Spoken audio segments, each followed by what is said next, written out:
हमारी Indian fan base cricket पे काफी ज्यादा फोकस करती है over football. Players like Johan Cruyff, Messi, Ronaldo, Pele, Neymar, Luis Suarez, Didier Drogba, ये प्लेयर्स स्ट्रीट पे खेल के बड़े हुए हैं एंड इसीलिए इनका गेम का टेक्निकलिटी काफी ज्यादा स्ट्रांग रहा है कंपेयर टू दूसरे प्लेयर्स।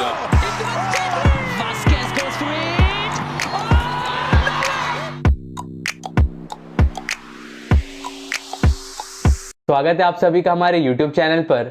मैं हूं आपका host Atawaris Warsi and let's blow the whistle.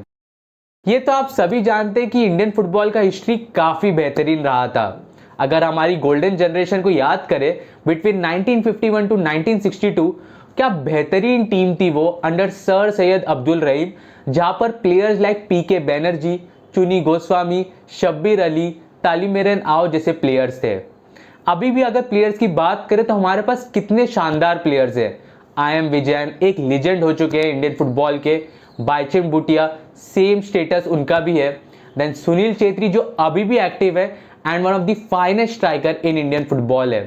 तो इन्होंने हमारा हिस्ट्री काफ़ी अच्छी तरीके से शेप किया हुआ है। लेकिन क्या हो गया इंडिया को कि इंडियन फुटबॉल इतना डिक्लाइन हो गया है। तो अगर आपको इस बारे में ज़्यादा जानना है, यानी कि हिस्ट्री ऑफ इंडियन फुटबॉल के बारे में जानना है, तो फिक्र मत करिए, हमने उस पर भी वीडियो बनाकर रखा हुआ है। आप यहाँ पर चेकआउट कर सकते हैं, या तो कार्ड्स में भी मैंने ऐड कर दिया है एंड डिस्क्रिप्शन में भी उसका लिंक डाल दिया है।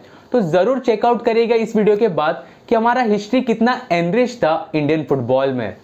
लेकिन अब आते हैं उस रीजन्स के जहाँ पर इंडियन फुटबॉल मार खा गया एंड इंडियन फुटबॉल डिक्लाइन हो गया है। तो यहां पर मैंने टॉपिक को दो तरीके में डिवाइड करके रखा है, एक रबिश रीजंस एंड एक रियल रीजंस। तो पहले चर्चा कर लेते हैं रबिश रीजंस के बारे में। एंड ये वही रीजंस है जो अक्सर एक इंडियन फुटबॉल फैन दूसरे इंडियन फुटबॉल फैन को देता है कि क्यों इंडिया फुटबॉल में ग्रो नहीं कर पा रहा है। तो पहला रबिश रीजन ये है कि इंडियन फुटबॉल के प्लेयर्स उतने एथलेटिक है नहीं। तो बता दूं मैं आपको कि बार्सिलोना 2009 और अगर बार्सिलोना 2011 की भी बात कर ले तो ये दोनों ही टीम ने चैंपियंस लीग जीतने वाली टीम है। एंड उस टीम के प्लेयर्स देख लीजिए, मेस्सी, ज़ैवी, इनिएस्टा, बुस्केट्स, ये उनके मेन प्लेयर्स थे। और अगर इनकी बात कर ले तो ना तो मेस्सी, ज़ैवी, इनिएस्टा के पास उतनी हाइट है जो आप एक्सपेक्ट कर रहे हैं एज अ फुटबॉलर होनी चाहिए। बुस्केट्स के पास ना तो उतनी बॉडी थी जो आप एक सेंट्रल डिफेंसिव मिडफील्डर से एक्सपेक्ट करेंगे। लेकिन फिर भी उस टीम ने रूल की थी फुटबॉल को एंड अभी भी बार्सिलोना को रिमेंबर किया जाता है उन प्लेयर्स की वजह से। अब अगर हम बात करें योहान क्राइफ की, तो उनकी भी बॉडी उतनी स्ट्रांग थी नहीं, लेकिन फिर भी वो अपने अपोनेंट्स को आराम से बीट कर पाते थे। क्यों? टेक्निकलिटी। एंड टेक्निक होना is more important than being athletic. And यही हमारे इंडियन प्लेयर्स को भी चाहिए। तो एथलेटिक होना ज़रूरी तो है, जी हाँ, एक पॉइंट तक, लेकिन टेक्निकलिटी बिल्ड करना इज मोर इंपॉर्टेंट। आपकी पासिंग, आपकी शूटिंग, आपकी basic technicality like heading, dribbling, ये अगर परफेक्ट होती है तो एथलेटिक होना उतना इंपॉर्टेंट मायने नहीं रखता। दूसरा रीजन ये है कि इंडिया लैक करती है training facilities and infrastructure in football. अब ये बात कुछ हद तक तो सही है, लेकिन फुटबॉल एक कॉमन मैन स्पोर्ट है।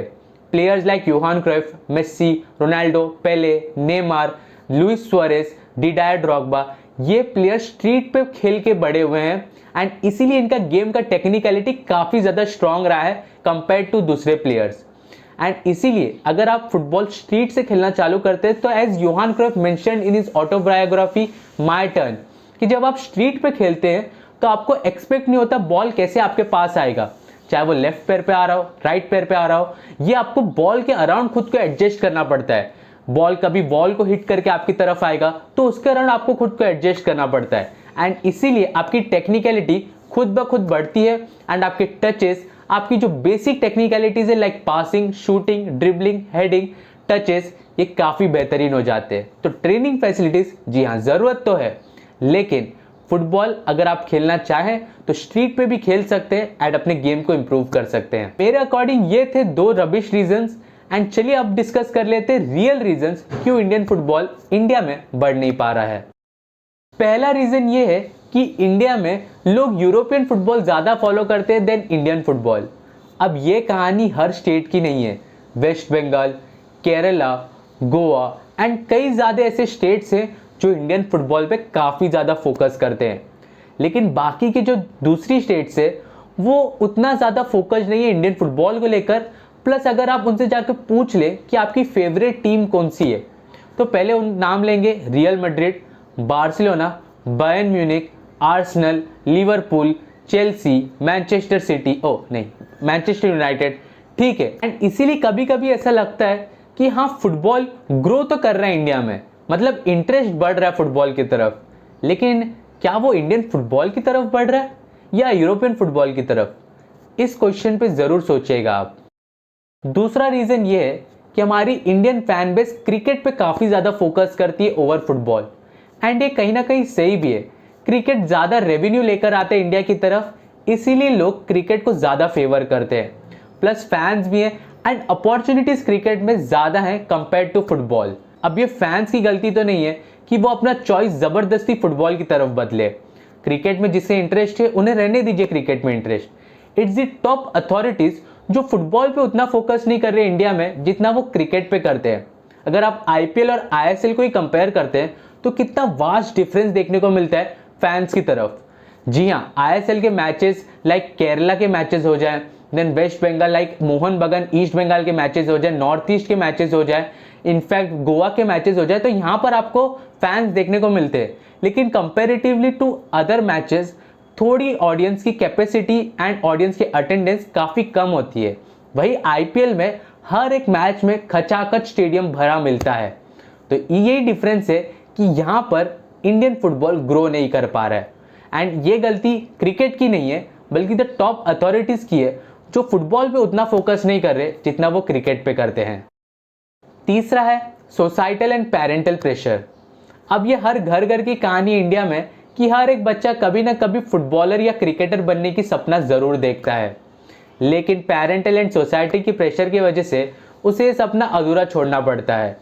लेकिन क्यों? क्योंकि जॉब अपॉर्चुनिटीज इन स्पोर्ट्स काफ़ी कम है in India than in fields like doctor, engineer. And अगर फुटबॉल की टिपिकली बात कर ले तो वो तो क्रिकेट से भी काफ़ी ज़्यादा कम है। क्रिकेट में जाने के लिए एक बार तो सोच ले पेरेंट्स कि हाँ भेज सकते हैं क्योंकि वहाँ पर करियर काफ़ी अच्छा ग्रो कर सकता है, लेकिन फुटबॉल तो उतना ग्रो नहीं किया है ना अभी तक इंडिया में। तो यहाँ पर पेरेंट्स भी कई हद तक सही है। फोर्थ आता है कि हमारा too much reliance on foreign footballers. अगर हम आईएसएल की बात कर ले तो आईएसएल 2022-23 सीजन में आप देखेंगे तो टॉप 10 गोल स्कोरर्स की लिस्ट में सिर्फ एक इंडियन है, बाकी सब फॉरेन प्लेयर्स है। इंडियन सुपर लीग बना था हमारे इंडियन फुटबॉलर्स को ग्रो करने के लिए, एंड हमारे इंडियन फुटबॉलर सिर्फ एक है इन द टॉप 10 लिस्ट। यहाँ पर अगर हम अपना नंबर इंप्रूव करते हैं तो हमारा इंडियन फुटबॉल और ज़्यादा इंप्रूव करता हुआ दिख सकता है। लास्ट रीजन इज करप्शन की वजह से इंडियन फुटबॉल नहीं ग्रो कर पा रहा है।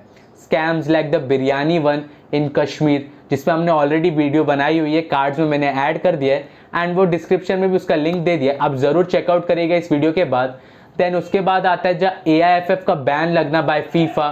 तो काफ़ी ज़्यादा ऐसी कॉन्ट्रोवर्सीज हैं जिसकी वजह से इंडिया ग्रो नहीं कर पा रहा है, and that is mainly because of corruption. तो अगर करप्शन बंद हो जाता है टॉप अथॉरिटीज़ पे तो यहाँ पर इंडियन फुटबॉल काफ़ी ज़्यादा ग्रो कर सकता है।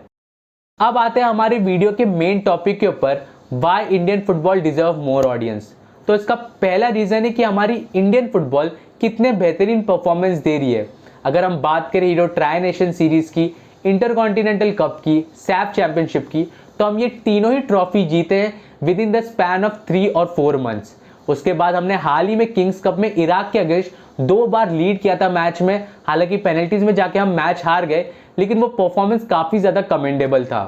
देन अगर हम बात करें एशियन गेम्स की भी जो हाल ही में चल रहा है, तो वहाँ पर भी हम बांग्लादेश के सामने मैच जीत चुके हैं। हालांकि चाइना के सामने हम 5-1 से मैच हार गए थे ओपनिंग मैच, लेकिन फिर भी हमारा परफॉर्मेंस काफ़ी अच्छा था अगर आप वो मैच देखे होंगे तो यहाँ पर अगर हमारी इंडियन टीम अच्छा परफॉर्म करती है तो इवेंचुअली हमारी ऑडियंस ग्रो कर जाएगी इंडियन फुटबॉल को देखने के लिए। दूसरा आता है the support from the fan. अब बात कर ले कोई स्टेट्स की लाइक केरला, गोवा, कोलकाता यानी कि वेस्ट बंगाल, तो यहाँ पर अगर आप क्लब्स देख ले, केरला ब्लास्टर्स, FC गोवा, मोहन बगान, ईस्ट बंगाल, तो इनके फैंस कितने ज़्यादा एक्साइटेड होते हैं, कितने ज़्यादा एंथुसियास्टिक फैंस है अपने मैचेस को लेकर। ISL में अगर आप मैचेस देखें इनके, तो खचाखच स्टेडियम भरा होता है। वही बात कर ले दूसरे स्टेट्स की, तो वो ग्रेजुअली राइज कर रहे हैं। लाइक अगर मुंबई सिटी की बात कर ले, तो उनके फैंस थोड़े बहुत बढ़ रहे हैं after the takeover of CFG। And उसी के बाद मुंबई में भी काफ़ी ज़्यादा इन्वॉल्वमेंट हो रहा है इंडियन फुटबॉल को लेकर। इनफैक्ट काफ़ी ज़्यादा कैफ़ेज़, काफ़ी ज़्यादा football themed cafes specially, then उसके बाद फुटबॉल से लेकर काफ़ी ज़्यादा टूर्नामेंट्स मुंबई में भी रखे जा रहे हैं ताकि यंग प्लेयर्स यहाँ से भी उठे। देन दूसरे स्टेट्स लाइक दिल्ली भी है, यहाँ से प्लेयर्स इंप्रूव करने का सोच रहे। तो अगर यहाँ से प्लेयर्स आते हैं तो फैन सपोर्ट और काफ़ी ज़्यादा बढ़ जाएगा एंड वहाँ से इंडियन फुटबॉल फिर से ग्रो कर सकता है। थर्ड है एक्सीलेंट AIFF कमेटी। अगर बात करें हमारी नई AIFF कमेटी की, जो कि लीड कर रहे हैं president Kalyan Choubey along with general secretary Shaji Prabhakaran, तो यहाँ पर हम देख रहे हैं कि हमारी AIFF कमेटी ने एक विजन, एक गोल सेट करके रखा हुआ है कि 2047 तक इंडिया काफ़ी अच्छी टीम बन जानी चाहिए फुटबॉल में एंड यहाँ पर हम FIFA वर्ल्ड कप में पार्टिसिपेट करने लग जाए। तो इसीलिए इसी गोल के कारण हम काफ़ी ज़्यादा फोकस्ड है, एक ट्रैक पकड़ के रखा है एंड यहाँ पर इसीलिए काफ़ी ज़्यादा ग्रो कर रही है इंडियन फुटबॉल। तो कूडोज टू AIFF जो कि काफ़ी अच्छे मेहनत कर रही है इंडियन फुटबॉल को ग्रो करने के लिए, along with the Indian football team जो भी उनको काफ़ी ज़्यादा सपोर्ट कर रही है विद द रिजल्ट्स। इनफैक्ट काफ़ी ज़्यादा ऐसे सोशल मीडिया कंटेंट क्रिएटर्स हैं, न्यूज़ एजेंसी हैं जो कि इंडियन फुटबॉल पे अब फोकस करना चालू कर चुके हैं। तो यहाँ पर इसी की वजह से इंडियन फुटबॉल में राइज देखने को मिल रहा है एंड आफ्टर ऑल जो परफॉर्मेंस हमारी इंडियन फुटबॉल ने दी है रिसेंट मंथ्स में, वो तो एक प्राइम रीज़न है कि इंडियन फुटबॉल अच्छा ग्रो कर रहा है। तो होप करते हैं कि इंडियन फुटबॉल ऐसे ही ग्रो करे एंड अपना बेहतरीन परफॉर्मेंस आगे भी कंटिन्यू करे। तो इसी के साथ समाप्त होता है हमारा आज का एपिसोड। आपको कैसा लगा do let me know in the comment section. और हाँ, हमारे social media handles like Twitter and Instagram को फॉलो करना मत भूलिएगा। तो अगर आपको ये वीडियो पसंद आया है, चैनल को सब्सक्राइब करना मत भूलना, hit the notification bell too. मैं मिलता हूँ आपसे अगले वीडियो में, तब तक के लिए जय हिंद, वंदे मातरम।